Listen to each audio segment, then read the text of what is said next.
Second that. Hensel.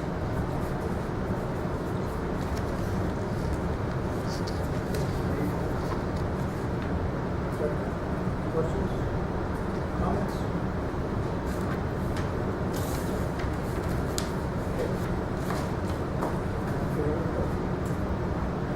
Accepted? Aye.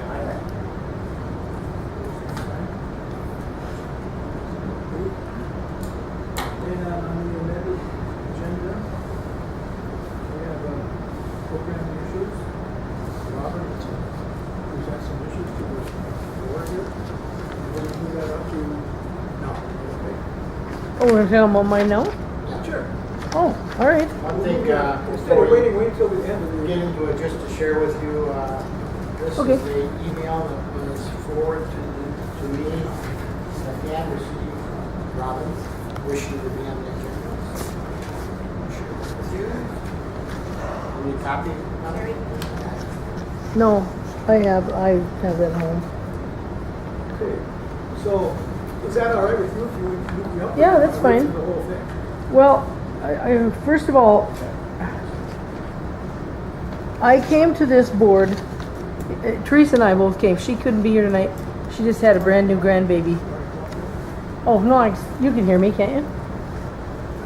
It doesn't matter. I can. Pretty good. Theresa wanted to be here but couldn't because she just had a brand new grandchild in her family's home, a lot of state. So she couldn't join, but she said for me to speak on her behalf and say that we both came here last April wanting to develop a show, and we did that. And Jerry agreed that he would film our show and in studio, and we did that, complied with everything he asked of us. And then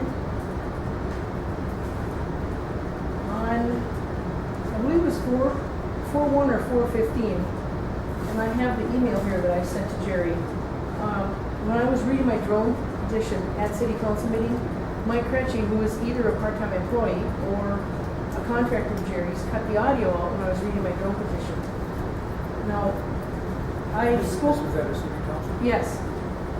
I spoke to my attorney about that because I had a suspicion that the videos that are made by the city are public data. Indeed, they are. In fact, this is the page out of the League of Minnesota Cities handbook on the Minnesota Data Practices Act, and it says minutes and audio video recordings of city meetings are widely understood to be public data and available for inspection or copying upon request.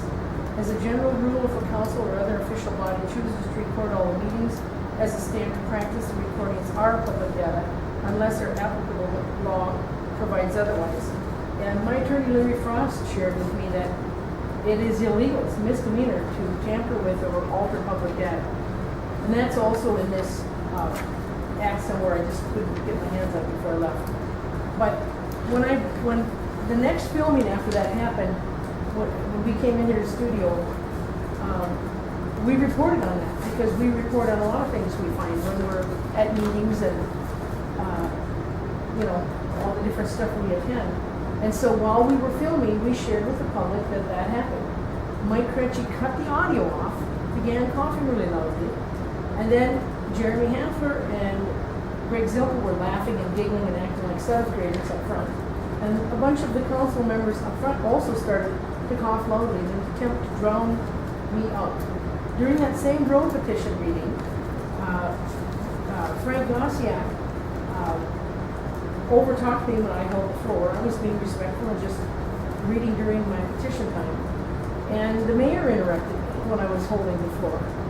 And that's not relevant to this issue, but it's all kind of connected because it seems that Mike Cretsi's in on the group up front, ridiculing, mocking, laughing, having a big hoo-ha when Theresa and I are reading our public statements. And to alter the public data in that form, which to my knowledge has never been done. I record everything, and so my recording shows that I was speaking, but when you watch the official DVD that was made by Channel 6, that there's about a 5-second cutout, and it was during that time. And when I reported that in April, when we were making our recording here, Jerry came down afterwards and talked to us about it, said that was the first he had heard about it. And that was the last time he filmed us in studio. Said that after that he didn't care to film us anymore. And he didn't say that that was the reason, but when I asked him what the reason was, he said he just didn't care to anymore. And both Theresa and I feel like, first of all, the agreement that we had with Jerry has been broken, and I wanted the board to know that this is troubling to us. And I am really getting tired of being discriminated against in this city in a number of ways. And as you all know, I have a really good legal team working on my behalf right now. I don't want this to be part of this. But both Theresa and I feel that we are being treated differently than other shows are on Channel 6. Since then, we've recorded our own. I've used my cameras and I've paid someone to make the DVDs. But there's not supposed to be a cost to access and to be involved with producing shows for Channel 6. And the contract, I mean, I don't have a lot of money, and so far it's cost me a lottery to film, and I have to pay someone to make the DVDs because I don't know how to do it. I'm not real tech savvy. And I have a copy here somewhere of the contract. And I wrote to Dan about this because the city owns the equipment. And it's the city's responsibility, according to the agreement, and I have all the documents here to show that the city has a responsibility to oversee and make accessible to the community public television. And there have been numerous shows that, would you like to see them? You obviously can't see this, Terry. I have a highlighted item there, number 5, section 5, and it clearly states that the duties of public access video, number C is videotaping programs to be aired on Channel 6 and 12. And I don't think it's fair that Theresa and I are expected to film on our own equipment and get the DVDs made. It wouldn't have been so bad, except that I've brought in a number of different DVDs. I'm having these all professionally made by gentlemen. Some of them play, some of them don't. And I'm at a point where I'm not sure what to do because everything I bring to Jerry, he says doesn't play on the equipment. Now, I've talked to my alderman about this, and I've talked to Dan Vogt about this. I've spoken to my attorney about this.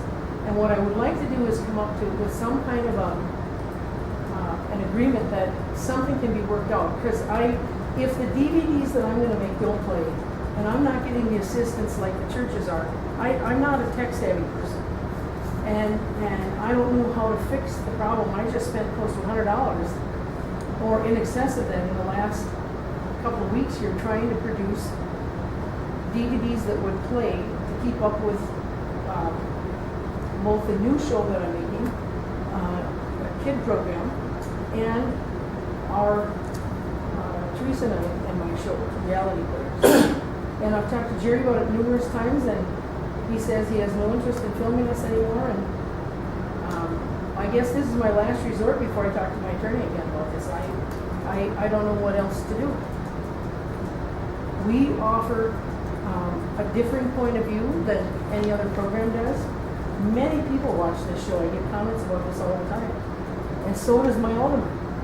And the content of the show, I don't believe can be legally regulated by public access TV any more than some other show that might be controversial. Maybe some people don't like the atheist show on, or, I just wanted to get the board's opinion. I have a question. Where in here does it state that Channel 6 or the public access video is paying for programs to be aired? I mean, I see videotaping programs to be aired on the channel, but it doesn't say that we're supposed to pay for production of these videos. No, I'm not suggesting. Oh, okay, all right. I What was just Theresa and I assuming are that you wanting did to do with is the- have Jerry return to filming us in here like we have in the past. I mean, we've been doing the show for close, it's in excess of a year. And then all of a sudden, because we exposed something that was not legal for his employee or contractor to do, now he's not willing to film us anymore. I don't think that's how a public station is supposed to operate. And we're talking about city revenues.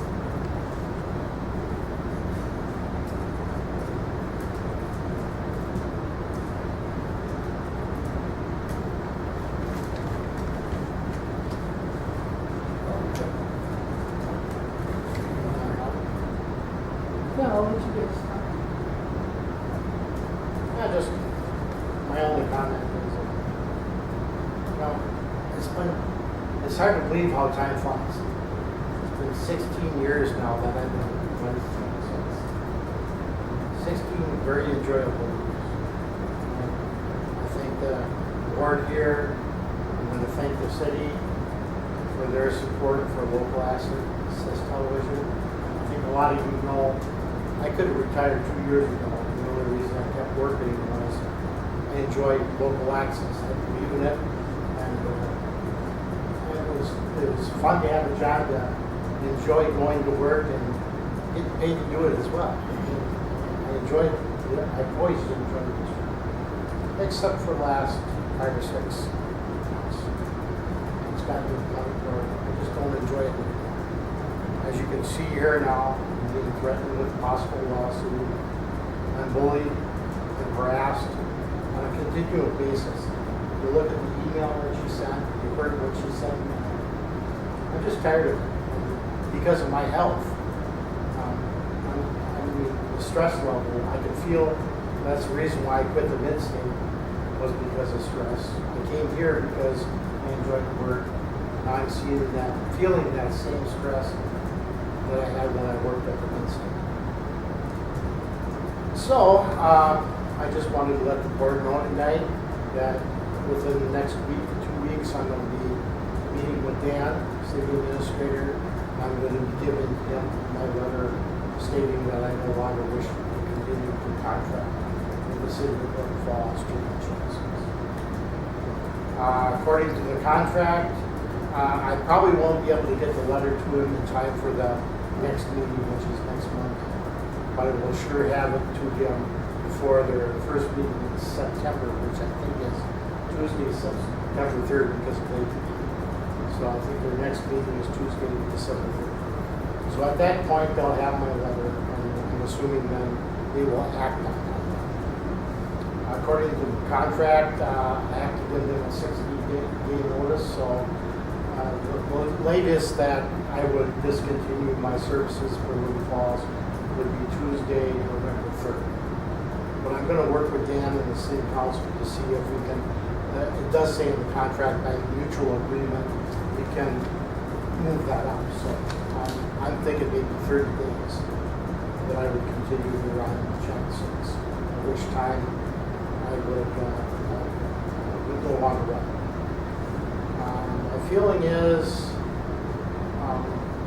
the city is going to have a hard time finding a replacement immediately because I know the city has no interest in hiring an employee. They want to contract with a company. So there's not a whole lot of people out there that have companies that have local access television. So somebody is probably going to have to, like I did, and it took me about 3-4 months to go through the rules to form a company, get the proper insurance that the city requires to get something up and running. So what I'm going to be recommending to Dan and some of the city council members is that they look at after my services, whether it's 30 days or 60 days, that they shut the channel. We discontinue programming on Channel 6. One of the problems we have, and on Monday after receiving this letter, I did contact the MACT organization, the president of the state organization that works with local access television. I talked to the president and I told him the situation that I'm in right now and some of the problems I'm having. He sent out a letter to all the MACTA members telling them what I'm experiencing lately. and asking them to provide me feedback. And I've gotten feedback from 4 or 5 people. And what I'm hearing from them is what I'm offering Robin, it fits within exactly in what their policies state. The one problem Little Falls has right now is we don't have any written policies. There weren't any policies when I took over Channel 6, and I guess I never pursued it because we didn't have a need until now. So one of the things I'm going to recommend is once my contract expires with the city, that they shut the channel down until policies can be written. And I would be interested in doing some type of limited contract with the city to help them collect policies from certain access organizations to get samples, and then put some policies together for the city of Little Falls that address some of these issues that Rob has. We should have those types of policies. But until we get those policies, I think it's best just to shutter down all programs. The only thing we would do is I would recommend to the city that they contract with me on a limited basis to keep the character generators running, so we do have video exposure on Channel 6 as well. And we can also then post and explain why the programming is temporarily off. So that would give us time to develop policies. It would also give us time to, you notice I got a 55-inch TV sitting there that needs to be mounted up there. I've got a new switcher that needs to go into the control room that I just haven't had time to install. One of the things we have on the agenda is buying the digital video server. That's going to require us to move all the equipment in my office. I had 6 inches, which is going to mean I got to take out some furniture and the whole thing of moving that equipment. There's a lot of work involved. So with Channel 6 being off the air, that would allow us time to do some of the wiring and remodeling that we need. And I would be interested in working with the city to do a limited contract to get those things done. After which time I would recommend to the city that they wait till we get policies established before they go looking for a replacement for me. Because I think it would be only fair to whoever replaces me that we have policies that address some of the issues that Robin is doing. So we have them in place so the person that takes over from me knows, what type of programming. I've had some companies or some access channels send me their policies. I think we can just go off of some of the policies that I've received, which makes it very clear that there's differences between programming that we produce and programming that community produces. And those will be made very clear. One thing I'm also going to recommend is that the city form some type of subcommittee, maybe involving 2 of you, whoever wants to volunteer, with maybe a couple city council members, because we do need a subcommittee. We got the franchise renewal coming up in a couple of years, so we should start addressing that. So this subcommittee could not only take care of addressing the franchise renewal issues, but also look at developing policies, and then eventually, we probably should go through the agreement that the city has with me, and there may be some wording that needs to be updated in there. Obviously, Robin and I do not agree with that wording that's in the agreement. The only problem is that's the agreement between me and the city. And the city has not contacted me at all in regards to me not providing the service that they expect. And I guess until I get a letter from the city, which I contract with, stating that I'm not doing what I should be doing, I'm not going to do it. Because my contract is with the city. So I'm letting you folks know, I don't think we have to have any official motion or anything, but I think it needs to state in the minutes that I have made you aware of my intent to discontinue my contract with the city of Little Falls. And just so you know, I love access, I love the city, and I'm going to continue, whether it's voluntary or maybe contracting with a new person. I intend to stay involved with Channel 6. Oh, by the way, I also, one of the things I want to recommend to the city is that on a limited basis, if we do take Channel 6 off the air, that we continue to rent the area here and pay the utilities, because I've already talked to Jill Moore. I told her that this may get out into the media, and I informed her that even though I may be discontinuing my services with the city and the channel may go off, we do intend to stay here if and when the channel comes back. So I'm informing you tonight that 2 months at the most, maybe less, I will be discontinuing my services for running Channel 6 for the city. Where does this leave this board? Where are we? Well, the thing is, what I would recommend, this is my recommendation, if you agree with Rob that I'm not fulfilling my duties in taping their show, then you need to make a motion that would then go to the city stating that Jerry is not following his written contract and that they address a letter to me stating that. Because once again, my contract is with the city of Little Falls. We are basically an arm of the city. Right. So you make recommendations to the city I've never council. seen your contract. That the city, Well, you have that, she's referring to that sentence. this is part of the contract, that's just. Yeah. That's just page 1 of several, obviously, sections, 4 and 5. But I mean, if you so desire, you can make a motion that Robin is correct and I'm not fulfilling the contract. And you recommend to the city to inform me that I need to do that. Of course, it's kind of mute because. I don't think that this, I've got enough information to do anything of the sort. But right now, let's see how this thing works out. If you think that this is what you're going to do, well, then it's a moot point. Because you're going to shut down the system. Well, Because you're the operator. I can't shut down the system. The city would have to make that decision. You're shutting it down to the point that you are taking yourself on and actually taping and programming. That doesn't necessarily mean that it has to shut down. But you're going to keep the generator. They could hire someone else Ooh. within 30 days. I'm just saying. That's my point. It's in the city's hands. I'd like to make a comment. I'm really disappointed, Jerry, that you would suggest that either Theresa or I have harassed you or bullied you in any way. I've been very respectful in my talking with you in here. I've been respectful of Mike Crecji, even though he wasn't of me or of Theresa. Many times he laughed when we read our petitions and our different things up at the front.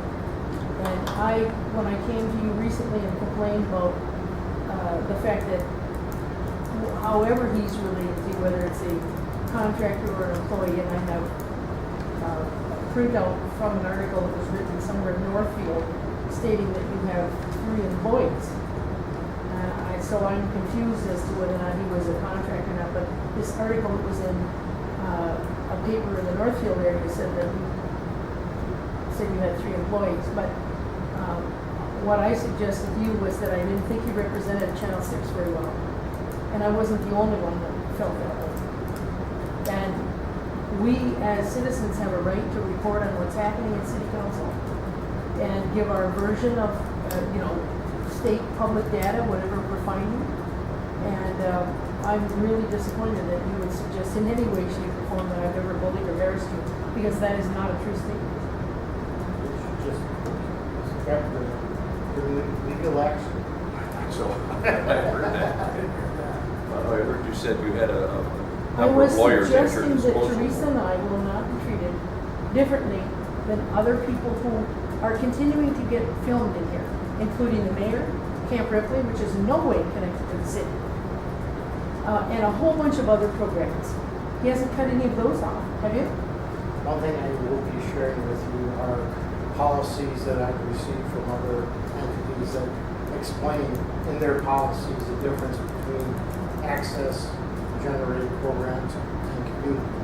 There's a difference, and I got 2 or 3 policies that make that very clear that there is a difference. As a matter of fact, there's some policies that specifically state that there's staff produced and there's community produced, and in no way staff would be involved in the taping, editing, and that's in this policy that I'll be Are sharing. we going to be involved in this new policy writing has. Well, the subcommittee, Okay, the subcommittee, so we would have to form a subcommittee and work with people on council.